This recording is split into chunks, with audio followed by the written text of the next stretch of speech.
তুই আর এটা খাইনি বাদ দিয়ে খাইলাম না। আমি তুমি খাও রুটি খাইলাম না রুটি কত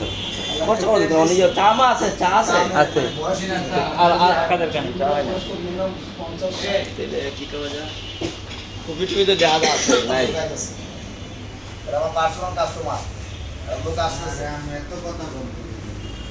আমি বেজের পার্সোনাল কাস্টমার আরে আমি তো ফেসলাম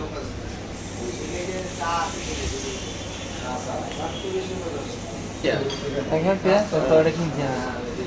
5,000 টাকা দিয়ে কিনছি এটা সুন্দর এই লাগে বিচ্ছা টাকা দে এটা কাট দাও আছে কাটতন লগে নাই কাট লগে না এত বলে 500 কত টাকা আছে